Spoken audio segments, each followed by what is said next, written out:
Assalamualaikum warahmatullahi wabarakatuh. Salam sejahtera untuk kita semua. Semangat pagi dan semoga masih tetap semangat ya.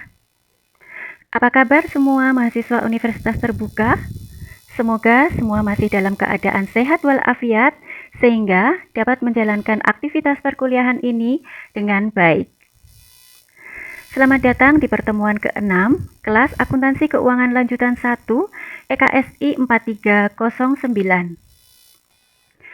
Pada pertemuan ke-6 ini, kita akan mempelajari modul 6, yaitu laba atas transaksi antar perusahaan obligasi. Pada buku materi pokok Akuntansi Keuangan Lanjutan 1 EKSI 4309.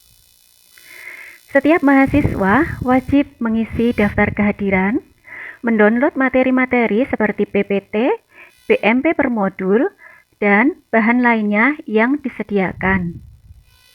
Mengerjakan soal kuis mingguan dan menjawab pertanyaan diskusi.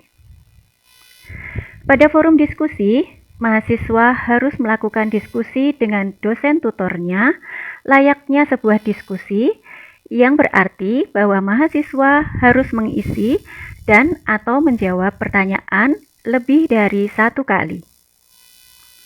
Hal ini dapat berupa jawaban atas pertanyaan diskusi atau berupa pertanyaan atas ketidaktahuan mahasiswa akan materi pada pertemuan ini. Capaian pembelajaran umumnya adalah mahasiswa diharapkan mampu memahami dan menjelaskan transaksi-transaksi terkait obligasi antar perusahaan.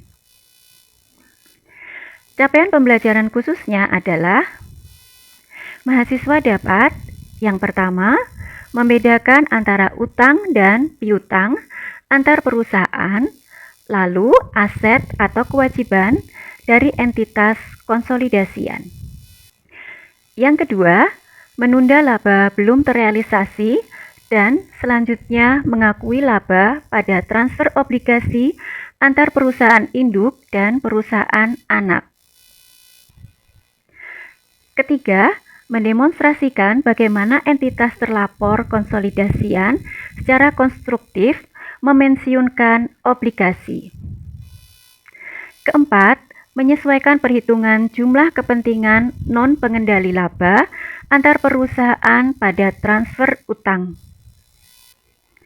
Perusahaan secara periodik memegang instrumen-instrumen utang dari afiliasi dan menjustifikasi bahwa aktivitas peminjaman dan penyewaan antar perusahaan tersebut dalam basis kenyamanan, efisiensi, dan fleksibilitas. Peminjaman langsung antara afiliasi menghasilkan akun utang dan piutang timbal balik untuk prinsipal dan pihak-pihak berkepentingan seperti akun timbal balik laba dan biaya. Perusahaan mengeliminasi akun timbal balik ini dalam menyusun laporan keuangan konsolidasian karena hutang dan piutang antar perusahaan tidak merefleksikan aset dan kewajiban dari entitas konsolidasian. Masalah-masalah spesial dalam akuntansi untuk obligasi dan wesel antar perusahaan muncul saat satu perusahaan membeli instrumen hutang dari suatu afiliasi dari entitas luar. Pembelian seperti itu merupakan pengertian retirement utang dari sudut pandang entitas konsolidasian, walaupun utang tersebut masih beredar dari sudut pandang perusahaan penerbit hutang sebagai entitas legal yang terpisah. Penerbitan akun afiliasi atau perusahaan penerbit utang untuk kewajiban utangnya seperti yang terjadi pada entitas non-afiliasi dan akun pembelian afiliasi untuk investasinya pada obligasi perusahaan afiliasi seperti terjadi pada obligasi dari entitas non-afiliasi. Selamat beraktivitas, semangat belajar, keep spirit!